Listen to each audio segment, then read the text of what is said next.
Shri R V Babu, ഏത് അന്വേഷണത്തെയും നേരിടാൻ തയ്യാറാണ്, എല്ലാ അന്വേഷണവും സ്വാഗതം ചെയ്യുന്നുവെന്ന് Devaswom minister V N Vasavan പ്രഖ്യാപിച്ചു കഴിഞ്ഞു. ഇപ്പോൾ സമഗ്രമായ അഴിച്ചുപണി തന്നെയാണ് ഇടതുപക്ഷവും ആഗ്രഹിക്കുന്നത്. കൃത്യമായ ഓഡിറ്റ് വേണം എന്ന് പറയുന്നു. ദേവസ്വം ബോർഡ് പ്രസിഡന്റിന് പ്രത്യേകിച്ച് റോളൊന്നുമില്ല എന്ന് പറയുന്നു. പിന്നെ ഇതൊക്കെ ആരാണ് നോക്കേണ്ടത്? ഈ കൊണ്ടുപോകുന്നവരൊക്കെ ഹിന്ദുക്കളല്ലേ എന്നുള്ളൊരു പ്രയോഗം കൂടി നടത്തിയിട്ടുണ്ട്. അത് ഞാൻ എന്താ പറയാ, ഇപ്പൊ അവിടെ മറ്റാരെങ്കിലും കൊണ്ടുപോകുന്നു, ക്രിസ്ത്യാനികൾ കൊണ്ടുപോകുന്നു, മുസ്ലിങ്ങൾ കൊണ്ടുപോകുന്നു, അവരാണ് അഴിഞ്ഞു നടത്തുന്നത് ആരും പറഞ്ഞിട്ടില്ലല്ലോ. ഭരിക്കുന്നത് ആരാണ്? ഭരിക്കുന്നത് വിശ്വാസികളല്ലാത്തവര് ക്ഷേത്രം ഭരിക്കുന്നു എന്നുള്ളതാണ്. നിരീശ്വരവാദികളായിട്ടുള്ളവർ, അവര് ഹിന്ദുക്കളാണ്, പേരിൽ ഹിന്ദുക്കളാണ്. പക്ഷേ അവര് ക്ഷേത്രത്തിൽ പോയാൽ ആ ക്ഷേത്രത്തിൽ എങ്ങനെ തൊഴണം, അവിടുത്തെ മൂർത്തി ആരാണ് എന്ന് പോലും അറിയാത്ത, ആ വിളക്ക് വെച്ചിരിക്കുന്നിടത്തല്ലേ കൃഷ്ണൻ എന്ന് ചോദിക്കുന്ന ഭരണകർത്താക്കളുടെ കീഴിലാണ് ഈ ദേവസ്വം ബോർഡൊക്കെ ഭരിക്കുന്നത്. അവരാണ് ദേവസ്വം ബോർഡ് ഭരണാധികാരികളെ തെരഞ്ഞെടുക്കുന്നത്. അതാണ് കേരളത്തിലെ ക്ഷേത്ര ഭരണത്തിന്റെ ഏറ്റവും വലിയ പ്രശ്നം. ഇപ്പോ വിശ്വാസികളല്ലാത്ത നിരീശ്വരവാദികളായിട്ടുള്ള ആളുകൾ ക്ഷേത്രം ഭരിക്കുകയും അവിടെ നിന്ന് വിശ്വാസികളുടെ സംഘടനകളെയും വിശ്വാസികളുടെ പ്രസ്ഥാനങ്ങളെയും ഒക്കെ ക്ഷേത്ര സങ്കേതങ്ങളിൽ നിന്ന് പുറത്താക്കുകയും ചെയ്യുക. ഇപ്പൊ നോക്കൂ, ശബരിമലയിലെ അന്നദാനം, അവിടെ അന്നദാനം നടത്തിക്കൊണ്ടിരുന്നത് ആരാ? അവിടെ അന്നദാനം നടത്തിക്കൊണ്ടിരുന്നത് ഒരുപാട് സംഘടനകളാണ്. ദേവസ്വം ബോർഡ് അന്നദാനം നടത്തുന്നതിന് എത്രയോ വർഷങ്ങൾക്ക് മുമ്പേ തുടങ്ങിയതാണ് അയ്യപ്പ സേവാ സംഘം അവിടെ അന്നദാനം നടത്താൻ തുടങ്ങിയത്. ദേവസ്വം ബോർഡ് തുടങ്ങുന്നതിന് മുമ്പ് തുടങ്ങിയതാണ്. അയ്യപ്പ സേവാ സംഘം പോലുള്ള സംഘടനകൾ, അയ്യപ്പ സേവാ സമാജം, വിശ്വ ഹിന്ദു പരിഷത്ത്, അതേപോലെ വ്യക്തിപരമായിട്ടുള്ള ഒട്ടനവധി ഓർഗനൈസേഷൻസ്, ചില ചാരിറ്റി ഓർഗനൈസേഷൻസ്, അവരൊക്കെ, അതായത് ശബരിമലയിൽ വരുന്ന ഒരു അയ്യപ്പനും വിശക്കുന്ന സമയത്ത് അവന് വിശന്നിരിക്കേണ്ടി വരില്ല, അഥവാ അങ്ങനെ ഒരു അയ്യപ്പന് 100 കണക്കിന് രൂപ മുടക്കിയിട്ട് ഒരു ഹോട്ടലിൽ പോയി ആശ്രയിക്കേണ്ടി വരില്ല. പക്ഷേ ഇപ്പോ ദേവസ്വം ബോർഡ് ഒരു 10-15,000 പേർക്ക് ഭക്ഷണം കൊടുക്കും, അല്ലെങ്കിൽ ഒരു 10,000 പേർക്ക് ഭക്ഷണം, ബാക്കിയുള്ളവരെ മുഴുവൻ ഹോട്ടലിലേക്ക് തള്ളിവിടുക. ഹോട്ടലിൽ പോയി ഭക്ഷണം കഴിക്കുക. അവിടുത്തെ ഭക്ഷണത്തിന്റെ ക്വാളിറ്റി എന്താണ്, അത് പരിശോധിക്കുന്നുണ്ടോ? അതും അവിടെ അത്തരത്തിലുള്ള പരിശോധനയൊന്നുമില്ല. അപ്പൊ അങ്ങനെ ദേവസ്വം സങ്കേതങ്ങളിൽ നിന്നും ഭക്തജന സംഘടനകൾ, ആരാണ് ക്ഷേത്രം ഉണ്ടാക്കിയത്? സർക്കാരാണോ? സർക്കാരിന്റെ സഹായത്തോടെ ഏതെങ്കിലും ക്ഷേത്രം ഉണ്ടായിരുന്നോ? ഭക്തജനങ്ങൾ മുണ്ട് മുറുക്കിയെടുത്ത് ഉയർത്തിക്കൊണ്ടുവന്നതാണ് ഓരോ ക്ഷേത്രവും. അത് ദേവസ്വം ബോർഡിന്റേതാകട്ടെ അല്ലാത്തതാകട്ടെ, പ്രൈവറ്റ് ആകട്ടെ, ഭക്തജനങ്ങൾ ഉണ്ടാക്കിയ ക്ഷേത്രങ്ങളല്ലേ. സർക്കാരിന്റെ ഒരു ഔദാര്യവും ഒരു ക്ഷേത്രത്തിന് കിട്ടില്ലെന്ന്. ഇവിടെ മന്ത്രിമാരൊക്കെ ഇടയ്ക്കിടയ്ക്ക് പറയും, ദേവസ്വം ബോർഡിന് ഞങ്ങൾ അങ്ങോട്ട് പണം കൊടുത്തു, അങ്ങോട്ട് പണം കൊടുത്തു, അങ്ങോട്ട് പണം കൊടുത്തു, അങ്ങോട്ട് പണം കൊടുക്കുന്നു, അങ്ങോട്ട് പണം കൊടുത്തു എന്ന് ദേവസ്വം ബോർഡിന് പണം കൊടുത്ത കണക്ക് ഈ പറയുന്ന സർക്കാർ പറയുമ്പോൾ, ഞാൻ ഈ ദേവസ്വം ബോർഡിന്റെ ഓഡിറ്റ് ചെയ്ത ഓഡിറ്റ് റിപ്പോർട്ടുകളിലൊന്നും സർക്കാരിന്റെ പണം ദേവസ്വം ബോർഡിന് കിട്ടിയതായിട്ട് ഞാൻ കണ്ടിട്ടില്ല കേട്ടോ. സർക്കാർ പണം മുടക്കും ഇൻഫ്രാസ്ട്രക്ചർ ഡെവലപ്മെന്റിന് വേണ്ടി, വികസനത്തിന് വേണ്ടി. വികസനം എന്തിനു വേണ്ടിയാണ് സർക്കാർ ഉണ്ടാക്കുന്നത്? ഇപ്പോ റോഡ് വികസനം, ശബരിമലയിലേക്കുള്ള റോഡിന്റെ വികസനം, അല്ലെങ്കിൽ പമ്പയുടെ വികസനം, ഇങ്ങനെയൊക്കെയുള്ള വികസനങ്ങൾക്ക് വേണ്ടിയിട്ട് സർക്കാർ പണം മുടക്കും. എന്തിനു വേണ്ടിയാ? ലക്ഷക്കണക്കിന് ഭക്തന്മാരെ ആകർഷിക്കണം. അതുവഴി എന്ത് സംഭവിക്കും? അതുവഴി സർക്കാരിന് കോടിക്കണക്കിന് രൂപയുടെ നികുതി വരുമാനം കിട്ടും. അപ്പോ ഭക്തജനങ്ങളെ ക്ഷേത്രങ്ങളിലേക്ക് ആകർഷിക്കേണ്ടത് സർക്കാരിന്റെ ചുമതലയാണ്. അതുവഴി സർക്കാരിന് കിട്ടുന്ന കോടിക്കണക്കിന് രൂപ മറച്ചു വെച്ചുകൊണ്ടാണ്, കോടിക്കണക്കിന് രൂപ മറച്ചു വെച്ചുകൊണ്ടാണ് 50 കോടി രൂപയുടെ വികസനം അവിടെ നടത്തി, 100 കോടി രൂപ ദേവസ്വം ബോർഡിന് കൊടുത്തു എന്നൊക്കെ പറഞ്ഞ് സർക്കാർ, നമ്മുടെ മന്ത്രിമാര്, ദേവസ്വം മന്ത്രി അടക്കമുള്ള ആളുകളുടെ പ്രസ്താവന വരുന്നത്.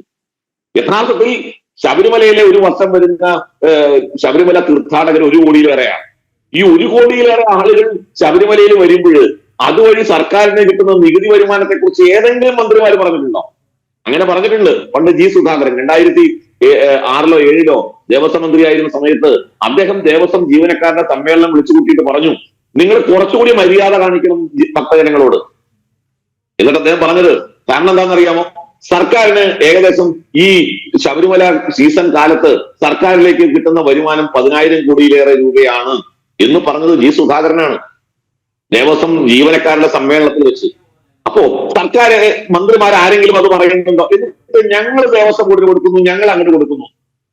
ഞാൻ ഇവിടുത്തെ ഇടതുപക്ഷ മന്ത്രിമാരോടും അതേപോലെ കോൺഗ്രസിന്റെ നേതാക്കന്മാരോടും പറയാൻ ആഗ്രഹിക്കുന്നത്, 2 വർഷം മുമ്പ് നമ്മുടെ ആന്ധ്ര മുഖ്യമന്ത്രിയായിരുന്ന, ഇപ്പോ ആന്ധ്ര മുഖ്യമന്ത്രിയായിട്ടുള്ള ശ്രീ ചന്ദ്രശേഖരൻ നായിഡു, അദ്ദേഹം ഒരു സ്റ്റേറ്റ്മെന്റ് നടത്തിയിരുന്നു. അതായത് നമ്മുടെ ഭാരതത്തിലെ ആത്മീയ തീർത്ഥാടനത്തിലൂടെ നമ്മുടെ GDP-യുടെ 2.3%, GDP-യുടെ 2.3% ഫ്രം ദ പിൽഗ്രിം ടൂറിസം എന്നാണ് അദ്ദേഹം പറഞ്ഞത്. അതായത് ആത്മീയ തീർത്ഥാടനത്തിലൂടെയാണ് നമ്മുടെ GDP-യുടെ 2.3%. 6 ലക്ഷം കോടി രൂപയുടെ ഇൻകമാണ്, ഒന്നും രണ്ടുമല്ല, 6 ലക്ഷം കോടി രൂപയുടെ ഇൻകമാണ് നമ്മുടെ GDP-യിലേക്ക് സംഭാവന ചെയ്യുന്നത് ഈ തീർത്ഥാടനം എന്നുള്ളത്. അതിൽ കേരളത്തിന്റെ സംഭാവന എത്രയാണ്? ശബരിമലയുടെ സംഭാവന എത്രയാണ്?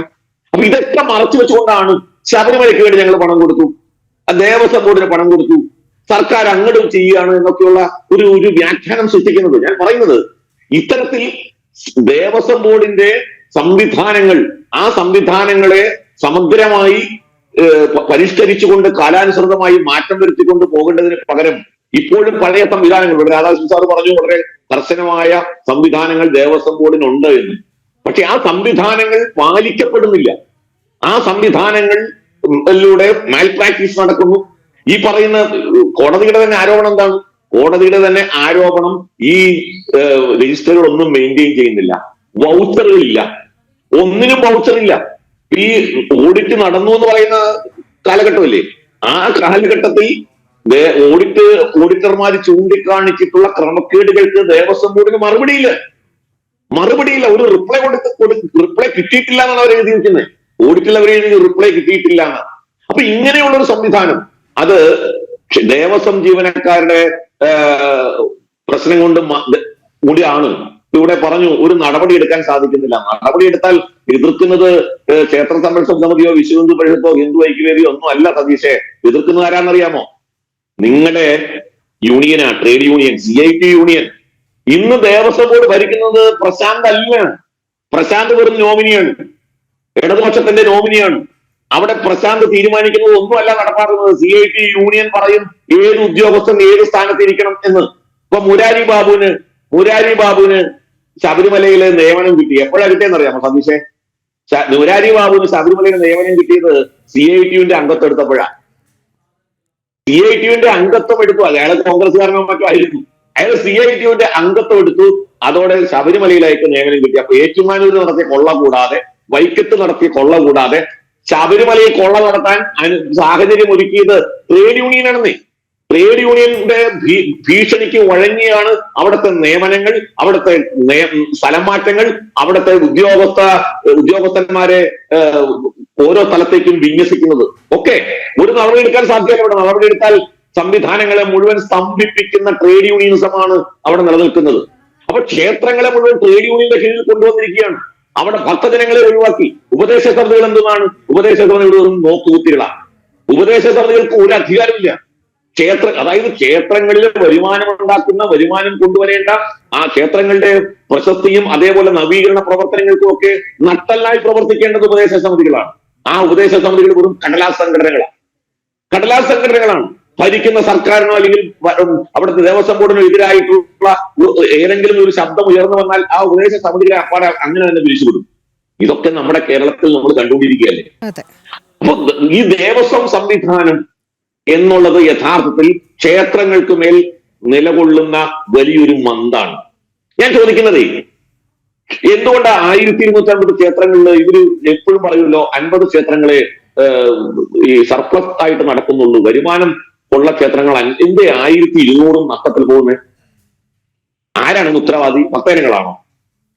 ഇവിടെ 10,000-കണക്കിന് ക്ഷേത്രങ്ങൾ വളരെ സർപ്ലസോടുകൂടി നടക്കുന്നുണ്ടല്ലോ, മാതൃകാപരമായി നടക്കുന്നുണ്ടല്ലോ. ഇപ്പൊ ഞാൻ പറയാം, തൃശ്ശൂർ പാറമേക്കാവ് ക്ഷേത്രം ഭരിക്കുന്നത് അവിടുത്തെ നാട്ടുകാരാ. ഞാൻ ഇവിടുത്തെ പ്രേക്ഷകർക്ക് മുമ്പാകെ പറയുകയാണ്, മാതൃകാപരമായി നടക്കുന്ന ഒരു ക്ഷേത്രമാണ് പാറമേക്കാവ് ക്ഷേത്രം. 14 കോടി രൂപയുടെ സ്ഥലം അവർ വാങ്ങി, ഒരു നയാ പൈസയുടെ ബാധ്യതയില്ലാതെ. 34 കോടി രൂപയുടെ ഒരു കൺവെൻഷൻ സെന്റർ അവിടെ പണിതുകൊണ്ടിരിക്കുകയാണ്, നയാ പൈസയുടെ ബാധ്യതയില്ലാതെ. അതൊരു ക്ഷേത്രമല്ലേ? അത് ഭരിക്കുന്നത് നാട്ടുകാരല്ലേ, വിശ്വാസികളല്ലേ? എന്തുകൊണ്ടാണ് ഈ പറയുന്ന 1200 ക്ഷേത്രങ്ങൾക്ക് സർപ്ലസ് ആവാൻ സാധിക്കാത്തത്? ഭക്തജനങ്ങൾ അവിടെ വരാത്തതാണ്. മറിച്ച് കെട്ടുകാര്യസ്ഥത, ധൂർത്ത്, ജീവനക്കാരുടെ കാര്യത്തിലുള്ള ഇതെല്ലാം അവിടുത്തെ പ്രശ്നങ്ങളാണ്. അപ്പോ അതുകൊണ്ട് യഥാർത്ഥത്തിൽ ഭരിക്കുന്നവർ രാഷ്ട്രീയമായ വിശ്വാസത്തിന്റെ അടിസ്ഥാനത്തിൽ ഭരിക്കുകയും ക്ഷേത്രങ്ങളെ ആ നിലയ്ക്ക് മാത്രം കാണുകയും ചെയ്യുന്നതുകൊണ്ടാണ് ഈ തരത്തിലുള്ള എല്ലാവിധ അനീതിയും ക്ഷേത്ര ഭരണത്തിൽ നടന്നുകൊണ്ടിരിക്കുന്നത്. അടിസ്ഥാനപരമായി ദേവസ്വം ബോർഡ് എന്നുള്ളത് ക്ഷേത്രങ്ങൾക്ക് ഇനി വേണമോ എന്ന് ചിന്തിക്കേണ്ടതാണ്. ദേവസ്വം ബോർഡ് വേണ്ട എന്നുള്ള അർത്ഥത്തിലല്ല, ദേവസ്വം ബോർഡ് ഭരിക്കേണ്ടത് ആരാണ്? രാഷ്ട്രീയക്കാരല്ല. രാഷ്ട്രീയക്കാർ വന്നാലെന്താ? രാഷ്ട്രീയക്കാരാണ് നയങ്ങൾ എടുക്കുന്നത്. ആ രാഷ്ട്രീയ നിയമനങ്ങൾ വിശ്വാസികൾ ഭരിക്കേണ്ട സ്ഥാനത്ത് രാഷ്ട്രീയക്കാർ വരികയാണ്. അവിടെ ദേവസ്വം ബോർഡ് പ്രസിഡന്റ് ആയിരുന്നു EMS നമ്പൂതിരിപ്പാടിന്റെ ഒരു മരുമകൻ, എന്താണ് ഗുപ്തൻ, ആരാണ്? അളിയനോ? അദ്ദേഹം ജീവിതത്തിൽ ആദ്യമായിട്ടാ ക്ഷേത്രത്തിൽ വന്നു. ജീവിതത്തിൽ ആദ്യമായിട്ടാണ് അദ്ദേഹം ശബരിമലയിൽ വന്നത്, ദേവസ്വം ബോർഡ് പ്രസിഡന്റ് ആയിരുന്നപ്പോഴാണ്. അങ്ങനെയുള്ള ഒരാൾ ദേവസ്വം ബോർഡ് പ്രസിഡന്റ് ആയിരുന്നു നമ്മുടെ നാട്ടിൽ. ക്ഷേത്രം എന്താണെന്നോ ക്ഷേത്ര വിശ്വാസം എന്താണെന്നോ ആചാരം എന്താണെന്നോ അനുഷ്ഠാനം എന്താണെന്നോ അറിയാത്ത ആളുകൾ ക്ഷേത്രം ഭരിക്കുന്നു. ആ ക്ഷേത്രത്തിലെ വിശ്വാസം തകർക്കപ്പെടുന്നു. ഇത് കാലങ്ങളായിട്ട് നമ്മൾ കണ്ടുകൊണ്ടിരിക്കുക. എന്നിട്ട് രാഷ്ട്രീയക്കാർ ഭരിച്ചാൽ എന്താ കുഴപ്പം എന്ന് വന്നാൽ എന്താ? CPM-ന്റെ തലപ്പത്ത് കോൺഗ്രസ്സുകാർ ഇരുന്നാൽ നിങ്ങൾ സമ്മതിക്കുമോ? പറ്റില്ലല്ലോ. ഇപ്പൊ ക്ഷേത്രം ഭരിക്കേണ്ടത് വിശ്വാസികളാണ്. ആ വിശ്വാസികൾ ഭരിക്കുന്ന സാഹചര്യം ഭരണകൂടത്തിന്റെ രംഗത്തുണ്ടാവണം. അതുകൊണ്ട് ദേവസ്വം ബോർഡിൽ മെമ്പർമാരായിട്ട് വരേണ്ടവർ വിശ്വാസികളായിരിക്കണം, ഭക്തജനങ്ങൾ തിരഞ്ഞെടുക്കുന്നവരായിരിക്കണം. ഭക്തജനങ്ങൾ തീരുമാനിക്കട്ടെ, നീ ആരവരുടെ ക്ഷേത്രം ഭരിക്കുമെന്ന് ഭക്തജനങ്ങൾ തീരുമാനിക്കട്ടെ. അതിന് എന്താണ് വഴി എന്നുള്ളത് വളരെ കൃത്യമായി 1984 K. കരുണാകരൻ നിയമിച്ചിട്ടുള്ള KP Sankaran Nair commission report പറഞ്ഞിട്ടുണ്ട്. അതൊരാവർത്തി എടുത്ത് വായിക്കട്ടെ.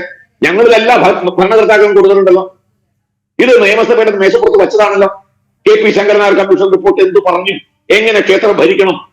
ആ ക്ഷേത്രഭരണം നടത്തേണ്ടത് ഏത് നിലയ്ക്കാണ്? ആരാണ് ഭരണാധികാരികളെ തെരഞ്ഞെടുക്കേണ്ടത്? ക്ഷേത്രത്തിന് ഒരു മണ്ഡലം ഉണ്ടാവും. ആ മണ്ഡലത്തിലെ ഇലക്ടറേറ്റ് ആരൊക്കെയാണ്? ഇതിനൊക്കെ വ്യക്തമായ വ്യവസ്ഥ KP ശങ്കരൻ നായർ കമ്മീഷൻ റിപ്പോർട്ടിലുണ്ട്. ഇതിനൊക്കെ പഠിച്ച ഒട്ടനവധി കമ്മീഷനുകളിലെ ഏതെങ്കിലും കമ്മീഷന്റെ ഒരു റിപ്പോർട്ട്, ഒരു ശുപാർശ നാൾ വരെ ഏതെങ്കിലും ഗവൺമെന്റ് നടപ്പാക്കിയിട്ടുണ്ടോ? എത്രയെത്ര കമ്മീഷൻ? 1964 മുതൽ കുട്ടിക്ക് ശിവൻ കമ്മീഷൻ, കൈനഗിരി പട്നാവുള്ള commission, 1984 KP Sankaran Nair commission, 98 high power commission, Paripoornan commission. കമ്മീഷനുകളുടെ കോളയല്ലേ ദേവസ്വം ബോർഡുമായി ബന്ധപ്പെട്ട് ഏതെങ്കിലും ഒരു ശുപാർശ നാളിന് വരെ നടപ്പാക്കിയിട്ടുണ്ടോ? നാളിന് വരെ അങ്ങേയറ്റം ക്ഷേത്രങ്ങളോട് അവഗണനയും ക്ഷേത്രങ്ങളെ നശിപ്പിക്കാൻ, അതിന്റെ അടിവേരും ഇളക്കാൻ തക്ക രീതിയിലുള്ള എല്ലാ പ്രവർത്തനവും ക്ഷേത്രങ്ങളുമായി ബന്ധപ്പെട്ട് നടക്കുന്നു. ഇത് വിശ്വാസികളെ സംബന്ധിച്ചിടത്തോളം വിശ്വാസികൾക്ക് നേരെ ഉയർന്നു വരുന്ന ഒരു വെല്ലുവിളിയാണ്. അതുകൊണ്ടൊരു ക്ഷേത്ര വിമോചനം, ആ ക്ഷേത്ര വിമോചനമാണ് ഇനി വിശ്വാസികൾക്ക് മുമ്പിലുള്ള ഒരേ ഒരു വഴി.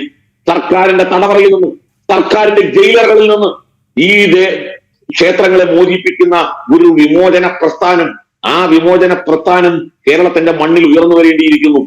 അതാണ് ഇന്ന് അനിവാര്യമായിട്ടുള്ളത്.